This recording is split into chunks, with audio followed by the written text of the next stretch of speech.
together, we say it very nicely. So the relations are always very cordial because it is the important issues of the world that are at it. Because there is simultaneous translation, so you can be sitting next to Russia, China, Zimbabwe, wherever, France, and everyone will be able to understand everyone else because they participate in the. So what's coming up in my one the ICANN meets 3 times a year in different parts of the world. And every time there's an ICANN meeting, the gap register is signed up very late. The last ICANN meeting was in Abu Dhabi. See at least one person there from the gap who attended later on in Abu Dhabi. Roxanne person also in Abu Dhabi. ICANN is Roxanne is first. Backup is a left. But the next ICANN meeting is in Sawan. And we made special arrangements at that Puerto Rico to have a capacity building session for that business. We're working very closely with the CTO on developing vendor for that session, and we're even putting some funds aside in addition to the GAP travel support funds set as many Caribbean government provisions to someone so that we can actively involve in developing these programs.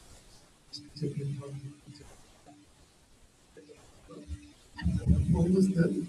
So just to understand it, there is no cost to your government for participation, but rather I can actually provide travel support to developing countries. Attend this meeting. It's important that countries that otherwise want to have a participation. Attend a few times, understand what's going on, and then bring the views of your territory, the region, so the meeting so that you can create more part and policies that reflect your needs. And we're also moving lots of topics, and that events by items, government engagement. The GAP typically communicates the record items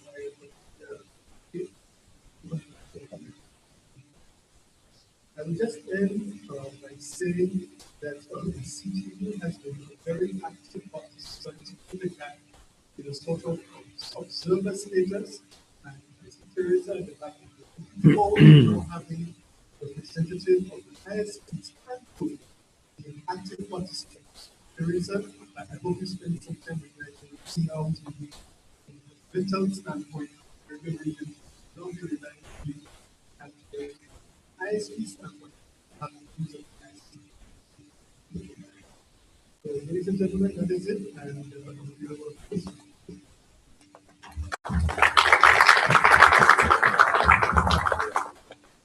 thank you very much. Thank you, Mr. Daniel.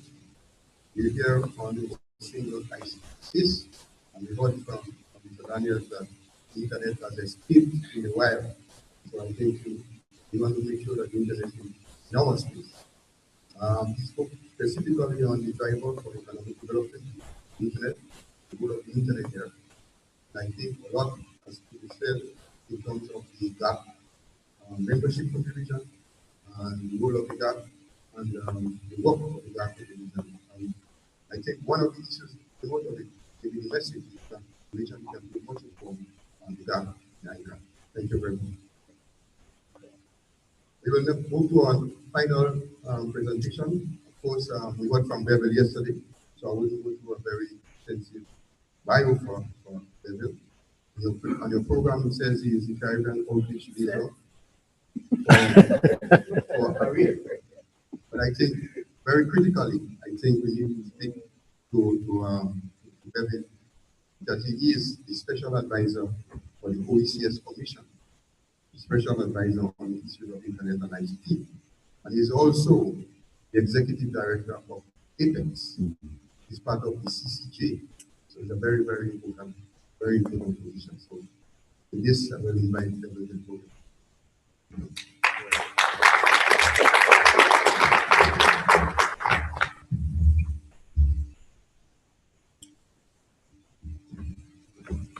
everyone. Good morning. Good morning.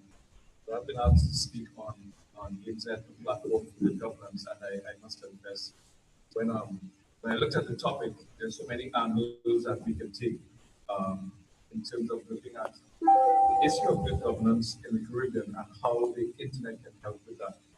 So what I'd like to do in the time that I have is start by considering good governance from our standpoint. There are many definitions that you can find for good governance. I decided that none of them were adequate for this presentation, so I keep my own. And I hope you follow with me where we're going in terms of looking at the intersection between what I think is a universally accepted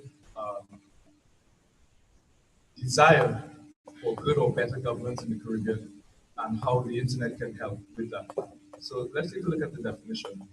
The good governance or governance, and of course, it can be considered as the exercise of economic, political, or administrative authority. This is the part where I wanted to focus on because it gets to the heart of what I'd like to address this morning. Authority used to effectively and ethically steward any community, organization, country, in our case, and the purpose of this discussion, a region toward a determined end state. And we have a determined end state that was declared throughout this week, the desire to see a single Caribbean ICT space, and know that that space is not by the technology, but by the potential that it gives our region to realize our best ambitions and our best aspirations. And so when we look at the issue of governance, I want to look at it from that standpoint, the authority to effectively and ethically steward our trajectory toward a desired end state. What makes it good governance is a matter of much conjecture. You have many factors that we can look for in determining if the kind of governance that we are seeing and the kind of governance that we wish to see can be considered good. You have issues of accountability, issues of transparency and inclusiveness, participation, the extent to which consensus is actually sought as opposed to plans and ambitions imposed upon our societies, the responsiveness of those in positions of government and governance, and of course the application of the rule of law. These can all be considered dimensions of what it takes to consider or qualify governance as good. So remember, we're looking at this issue of the internet and internet as a platform for good governance. It makes sense for us to anchor our conversation inside of a common understanding and I hope also a common acceptance that we can qualify what makes it good, just as we can qualify what governance is. So in looking at the issue, we have to see to what extent can we apply available and innovative technology to the rule of law. The issues of increasing the transparency and openness of our institutions, the increasing efficiency, the increasing the coherence of actions, whether they be at the government level or at the private sector level, to the extent to which good can be amplified or catalyzed by technologies that enable principles for good practices or more efficient processes to be applied across the board. So, how do we ensure it? Well, there are many components to the issue of good governance that I want to put just a spotlight on so we can use as markers when we get to our example. Good governance should be found in the way in which or the manner by which we approach the issue of institutional strength. Good governance should lead us to more effective mechanisms for service delivery. It should apply itself into the development and application of law in the systems of government. And of course, it should also allow us to inoculate or insulate ourselves against corrupt practices and to ensure that there is appropriate levels of public accountability. So if we're looking at the elements of the government, then we can consider these areas. I want you to follow me with this because we have to identify the connection between the application of the internet as a platform and the achievement of a set of very real objectives that we have as a Caribbean people. So inside of the joint government, we should be able to say and see that technology, the internet can be used to catalyze the processes of government. That is to steer enabling policy and regulation toward improving the systems of government. We should be able to say and see that technology can allow us to move toward what several consider as community-owned government, where we actually empower our citizens as opposed to creating dependency mentalities amongst our citizens. We should be able to identify it. We should be able to see the technology being applied to competitive government, injecting competition into service delivery, and encouraging for options in the capacity of our institutions, whether they be at the private sector or the civil society sector, to develop a variety of services to our citizens. I think we should also be able to identify results-oriented government using the technology as we do this to examine and analyze data that is coming to just through the technology to meet the needs of citizens and to dismantle unnecessarily bureaucratic process. We should be able to see that we're talking about the government. We're supposed to be able to see enterprise in government actually seeking, actively seeking opportunities to innovate and to streamline processes. Of course, we should also be able to see anticipatory government, looking at preventative measures and proactive measures rather than reactive and oriented. These things all define for us a framework within which we can consider the issue of the governance and allows us to have a common conversation around how can technology apply to us. If we accept that as a platform, that there is a definition of governance that involves ethical and the objective of and the effective administration of power, if we accept that there is something called good that can be qualified, there is distinctions, then we should also accept that there can be a definition of governance and the internet that applies itself to these circumstances. That's what I want to focus on for the next few minutes. One, we should be able to look at this week of how can we use internet technology and the internet itself to use blind spots to leverage data for analysis and knowledge exchange. We can look at the issue of educating by engagement using collaborative platforms of the internet, targeting at politicians, policymakers, and the public for the strategic application of information-oriented or education-oriented campaigns, using technology to reach communities that would be otherwise difficult to reach, or communities that would not necessarily have the same kind of affinity to standard or traditional approaches to education and awareness. Of course, inside of that, I'm reason for timing, but inside of that, you can draw reference on the way in which social media is currently used by one demographic to receive information, whether it is news or updates, and the extent to which traditional media, radio, television, print is used by another demographic. So when you talk about broadcasting any idea or any objective or any vision in the Caribbean, it is no longer sufficient or adequate to simply say, well, we will only use traditional media to reach the population. Nor is it appropriate to say we will only use the new fancy tools of the internet to reach the population. Reaching the population requires education by engagement that incorporates both old media and new media. And then, of course, any discussion around governance, internet, and Caribbean has to consider the definition of the description of the Caribbean brand identity that we as Caribbean.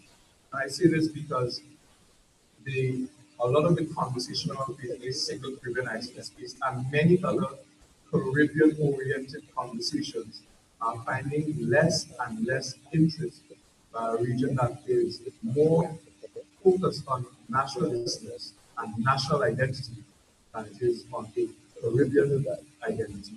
Caribbeanism. That is a very important because when you're looking at this program, if you're moving toward a single Caribbean identity, and there's no appetite for the Caribbean in that space, what are we going to do?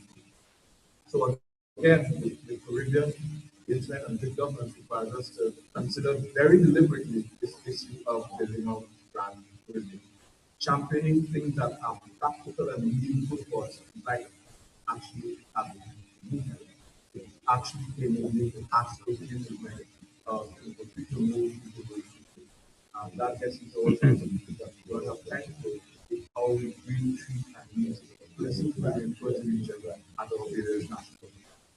It gets down to that level of practicality. So, and then the last part is amplifying strength and moving towards standardized procedures, simplifying competencies, and corresponding practice. I want to spend a bit of time just talking about the moving blind spot for some reason. In the digital field or any institution without control of the system is like a blind man walking on this thing. In this era that we're in now, data allows us to navigate the pathway, the objectives, and the execution. No single entity space, no collision, technology enabled environment, no the critical understanding, and then things together. Here's a reality check. There are vendors who build business models and profit handsomely from regional gratification. This is the fact. It is the fact that we have to accept, and it is the fact that we have to incorporate into any strategy to take internet as a platform for good governance. Because if good governance are all the things that we said, then removing that fragmentation becomes a priority.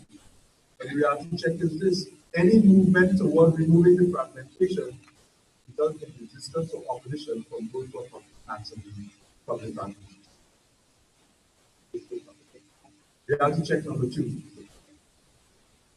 Full implementation of a single Caribbean ICT space is inimical to the interests of actors within and without the region who have a vested interest in maintaining our undercoverance, our fragmentation, and our blind spots as a result of inaccess or not no access to the points in the long run.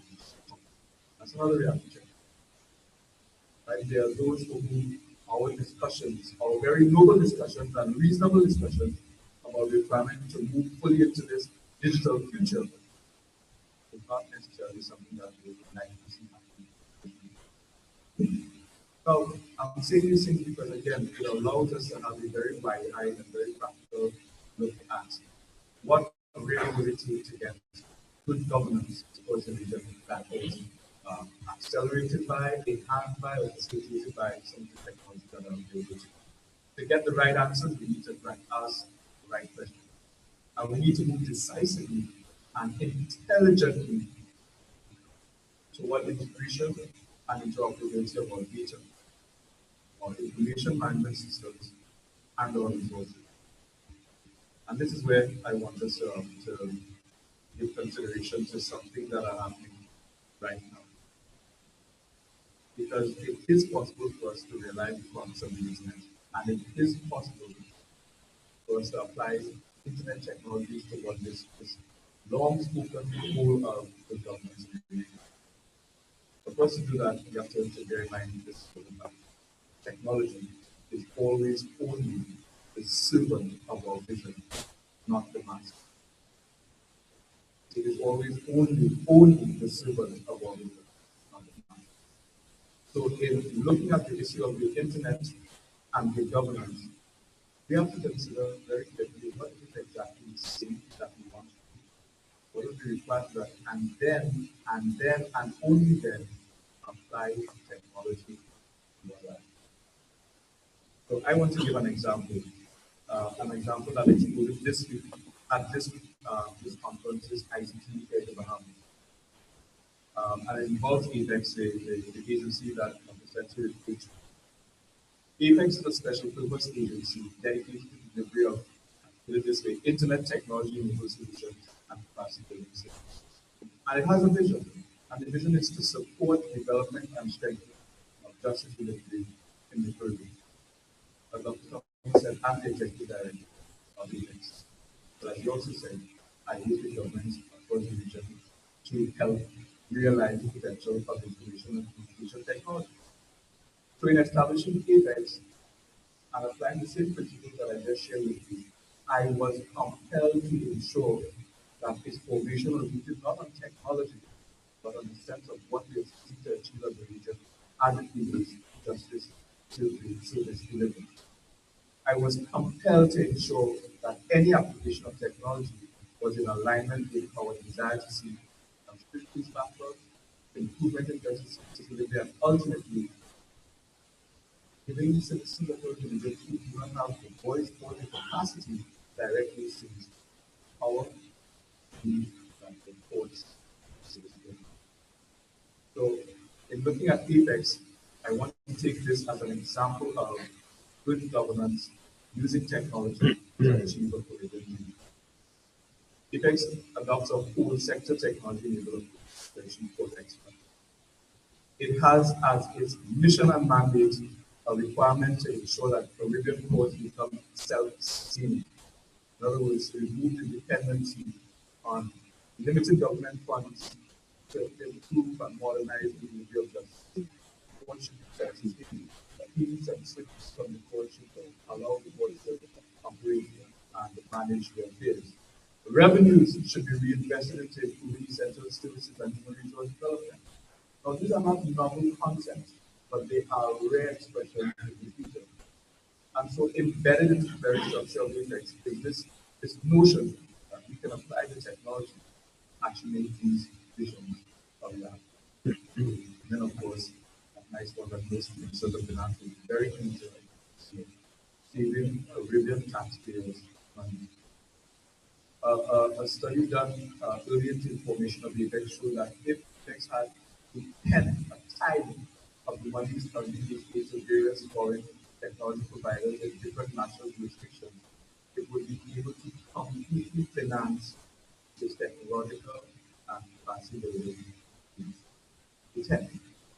Yet, across the region, from Suriname to Belize, you have territories, you have ports, you have fiction saying that they are incapable of effectively meeting the needs of the people as far as justice effectiveness. You have this mismatch. You're spending the money, but we're not achieving the funds. So here's our position. There's a region-wide human resource capacity and skill building. Effective technology built over the last year has been built entirely, I repeat, entirely using indigenous Caribbean resources and funded entirely using Caribbean dollars.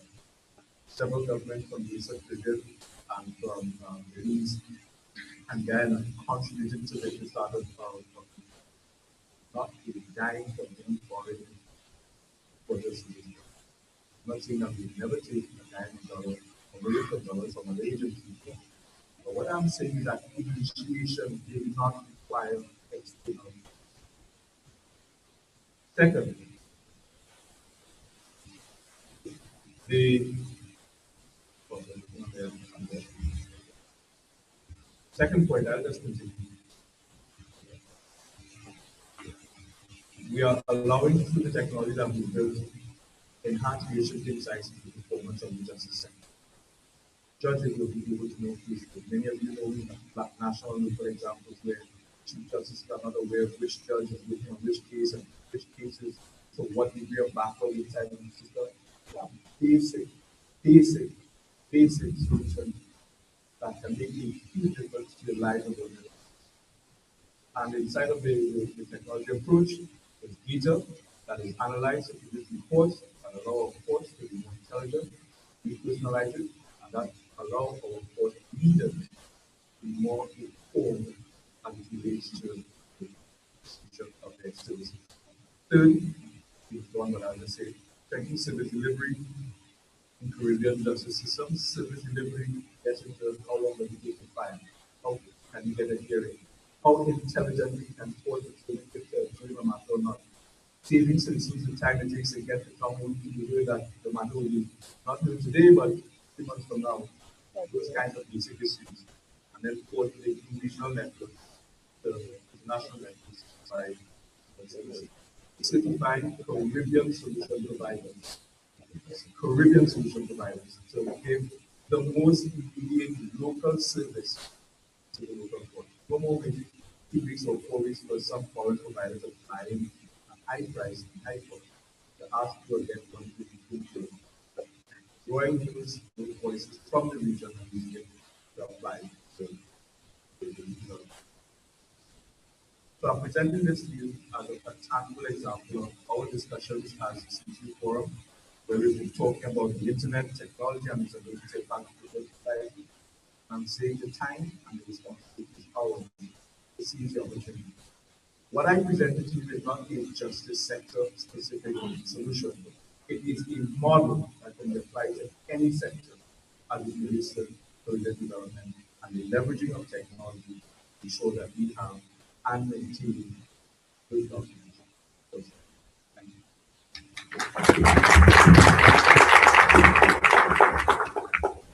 Thank you very much. And thank you, Beverly, for this very inspiring presentation. It is very clear that Beverly is very close to the judges. I would not say it's close to the jail, but I will also say that CJ is in good hands, and I think, especially the technology aspect of it, will turn around. I have noticed the honorable James is here, so I know that will be very, very good listening for you on this particular issue. Of course, Beverly mentioned good governance, because topic went into some definition, the dimensions of it, some of the elements of good governance, of course, underpinning the whole issue of effectiveness and the ethical dimension still proposed. The framework for good governance and the interface with technology is again a key issue. But again, I must remind us that we're speaking here about Caribbean civil IC space without always put it in that context.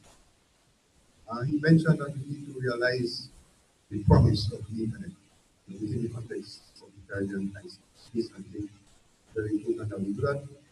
And also that I would like to end my little by saying here that we cannot be the blind one on the edge of the cliff. So without a game in his hand. So I think that would be very important. Now we have about 15 minutes, so we can move you through for some comments. And okay, and we have some questions here. So Selby, I think we will maybe before to Selby at this point. The ears are very good.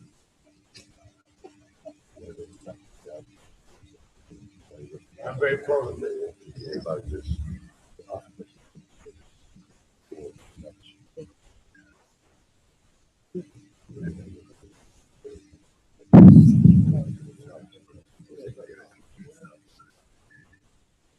I must first thank the panel for very, very good presentation, very useful information about the international institution.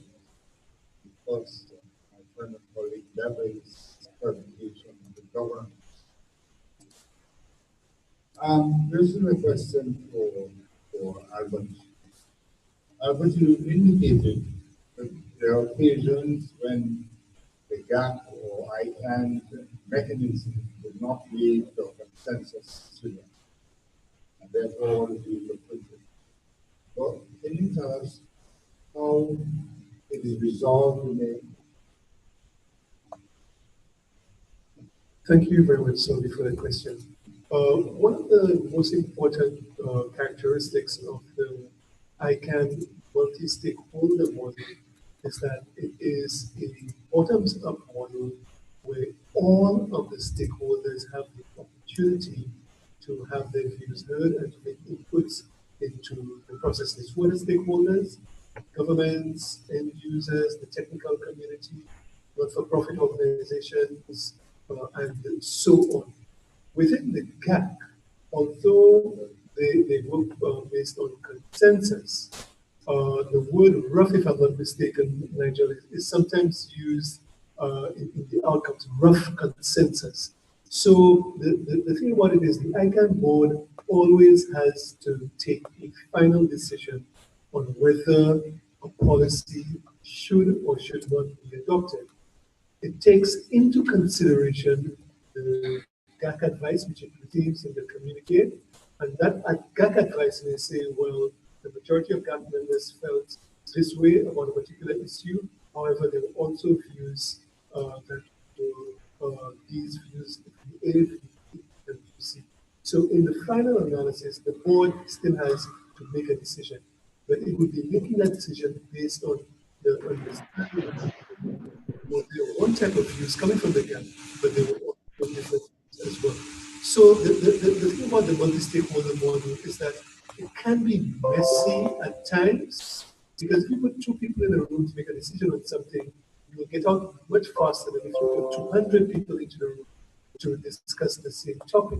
However, when you put 200 people into the room, the legitimacy of the final decision is much higher because at least you have heard the perspectives of all the stakeholders. So how is it resolved? In the end, the ICANN board, which is a multi-stakeholder board comprising of individuals from various backgrounds and countries, takes a decision. But they would have taken a decision of advice on both sides of topics coming from. Okay, thank you very much. We have a question for Kevin here on IPv6 and the transition, IPv6 transition and the security issues. So we'll ask Kevin to respond to this one. And there are two questions for Beville, issue with respect to data and good governance, and whether or not there needs to restructure the public sector for the management of the internet. So can I give this floor to Kevin to speak on transition on concerns and the question raised, and also Beville on data and good governance on whether you need to restructure the public sector. Kevin. Thank you, Dr. Thomas. Looking at the question, first, let me state that I probably am not the most qualified to speak on the issue, but I'm somewhat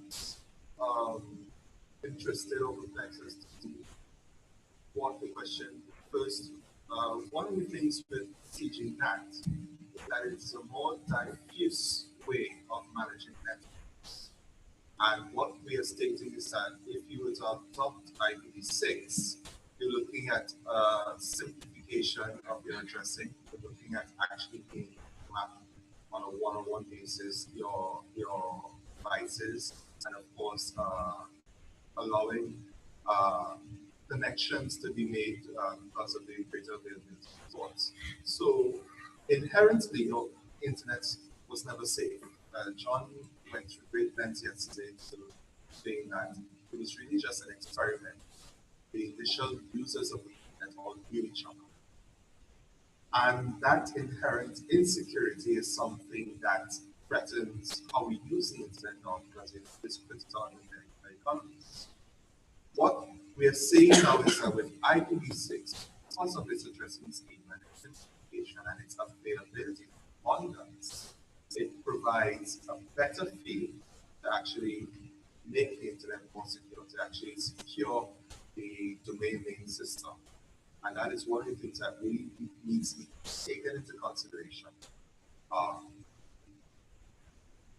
when we're talking about IPv6 adoption. So CGNAT isn't really more secure when it comes to network. It's actually a multi-use scheme as opposed to a clearer, simplified scheme of what's going on.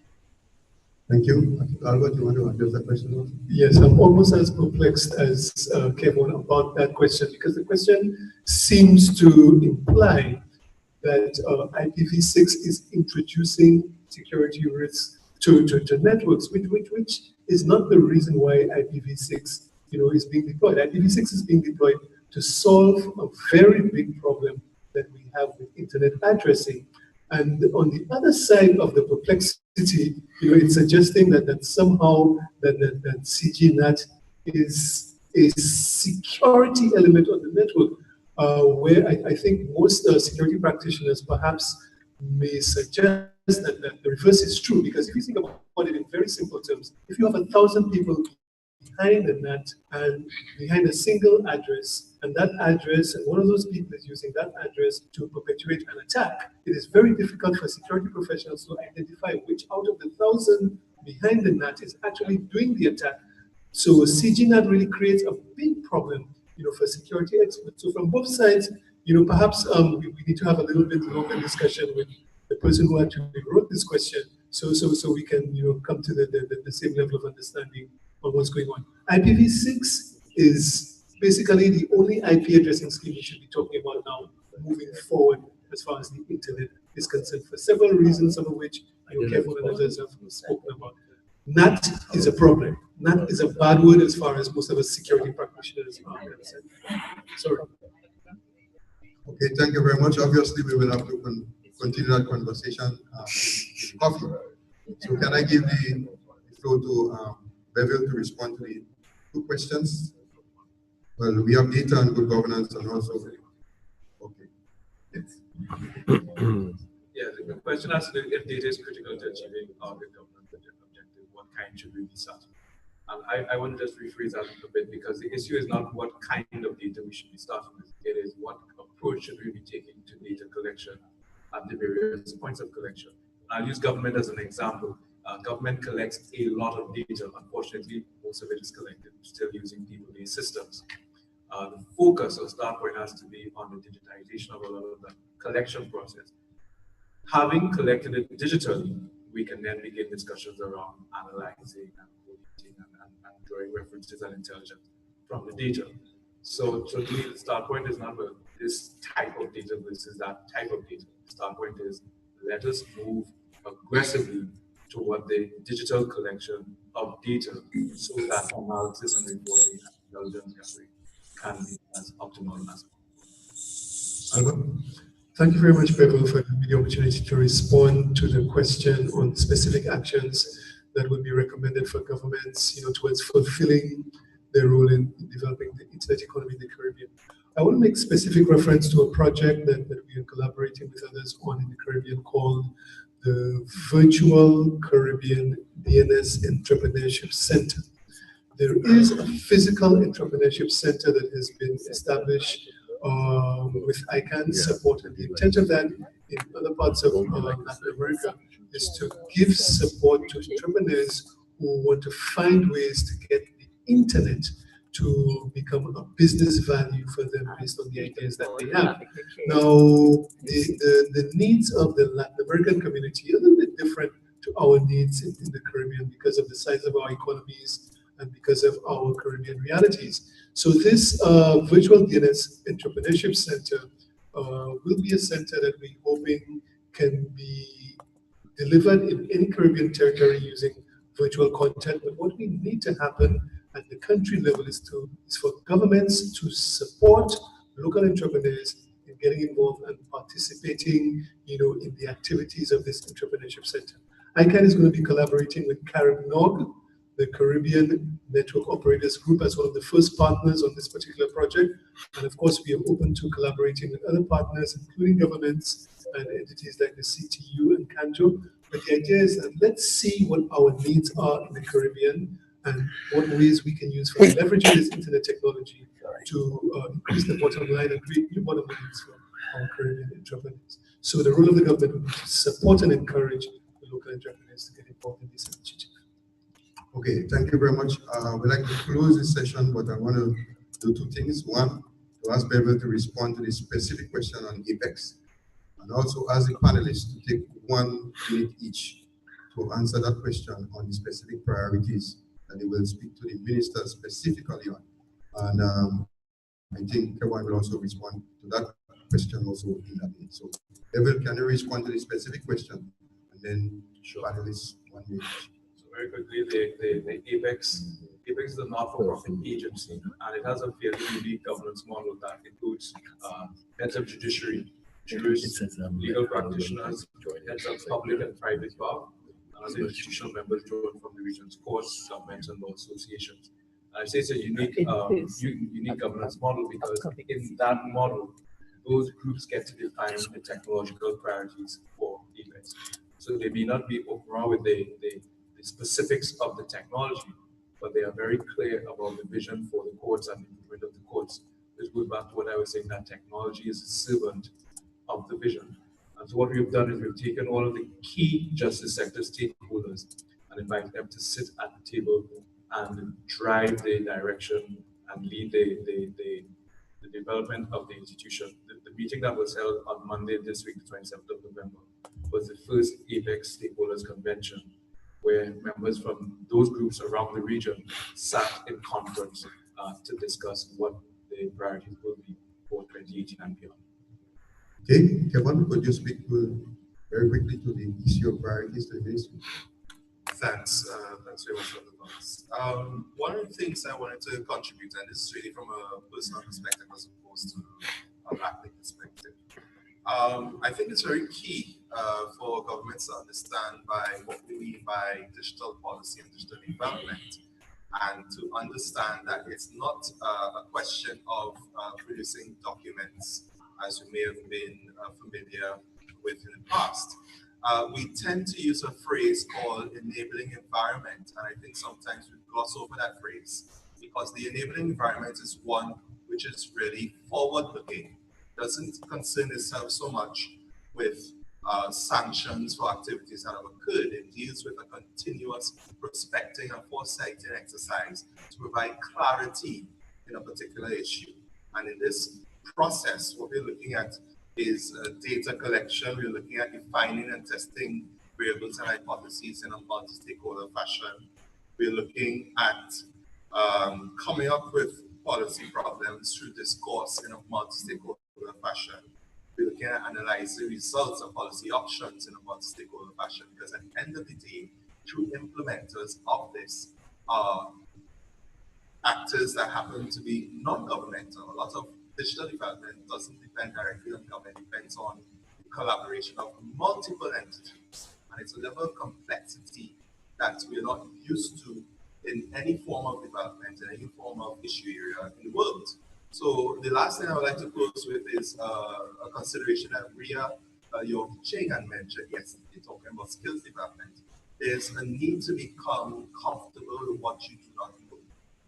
And with that in mind, the real onus is on understanding the process, understanding the value of multi-stakeholder engagement early on, and then understanding how effective it will be for actually achieving some of the outcomes we would like to see for digital development. Okay, Minister? Yes, thank you, Doctor. Let me be a little bit modest, and let me show you an actual example of what AFEX has already done in terms of an application that is cutting edge and will advance what we're doing before. Thank you. That was very good. Everybody will have the floor, but let me give Albert to speak to the ministers for 1 minute. Thank you. 1 minute. Threw me off when you said 1 minute. Okay, so the matter, how the internet is used to develop our Caribbean economies is determined by the global policies that are set in places like the GAC and ICANN generally. So important issues are being discussed there. So I will look straight into the eyes of the ministers and say to St. Kitts, Antigua, well, PSSF from St. Lucia, Montserrat, and others, read or have your representatives in the GAC read the GAC communiques to become familiar with the issues being discussed, and also suggest and recommend to them that they join the working groups of the GAC, and because that is one of the easiest ways to have your voice heard within the GAC. And then those who are not yet, so I'm looking into a different set of eyes now. I'm looking into Cuba's eyes, into St. Vincent's eyes, and into, well, I don't see any eyes from the Bahamas, and I'm a bit disappointed about that. Join the GAC as soon as you can, so that your voice and your interest can be heard. ICANN will continue, along with the CTU, to support all of the ministerial representatives at the GAC to ensure that our Caribbean is well represented, our concerns are well voiced, so that the policies, when it is developed, recognizes our needs and our interests. Thank you. And finally, Bevan. I'll give first with the minister's planning and request. AFEX has developed a suite of software products that represent our first foray into achieving some of these important objectives of improving court efficiency and enabling court excellence.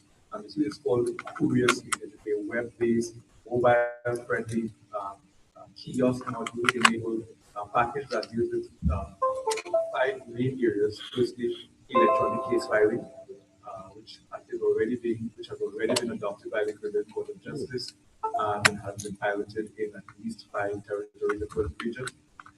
It has a module that deals with case management, electronic case management, end-to-end workflow. Very quickly, the module has been looked at, examined, interrogated by persons from jurisdictions outside the region, and they have all concluded that it is on par with the best of the technology available on the market today as far as case management is concerned. I'm very happy to see that that was built with Caribbean resources from the ground up.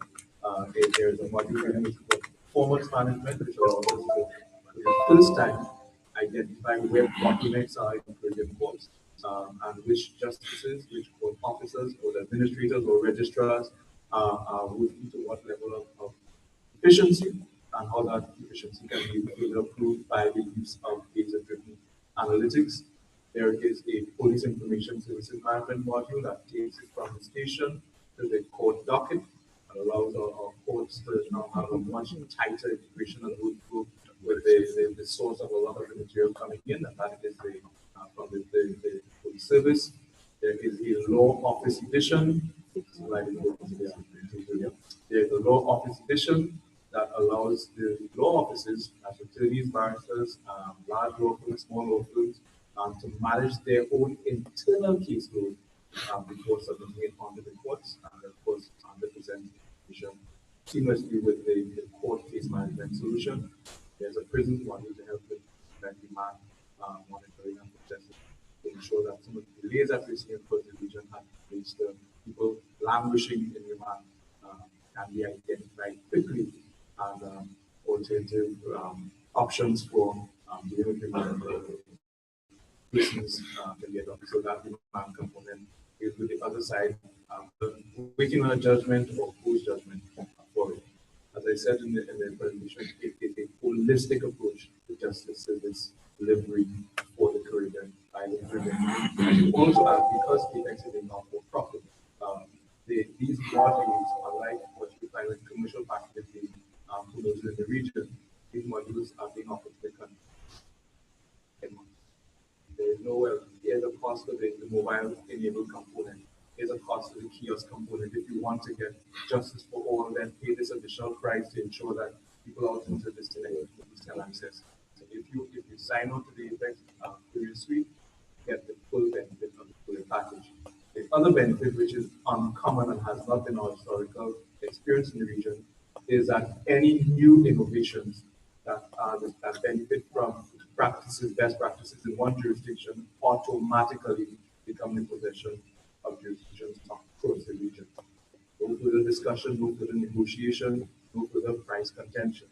So if, say, Kitts and Nevis decides that here are some things that we have learned in improving and refining the degree of justice, those practices are available to courts and the Barbados citizens to be detrimental. That is the idea that is indexed. And that is why this whole issue of good governance has to find tangible expression in systems that are using our own intentions and aspirations. As I told Secretary General Bernard Lewis yesterday, this is an expression of the legal activities operating for real right now in the Caribbean justice sector. Thank you very much. Of course, all good things must come to an end, so I would like to bring an end to this panel. So could you join me in thanking me?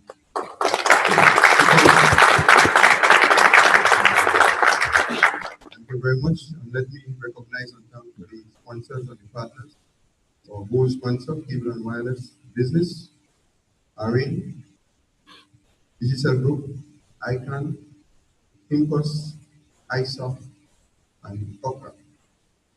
Just some housekeeping issues, 4 housekeeping matters.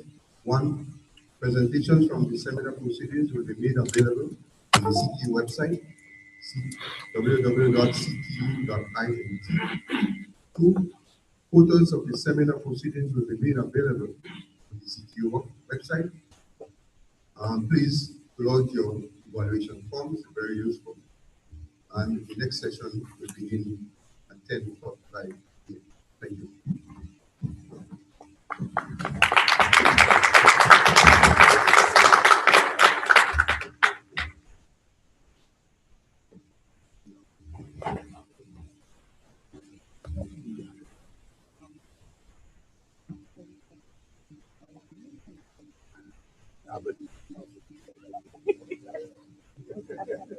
Albert, just read this.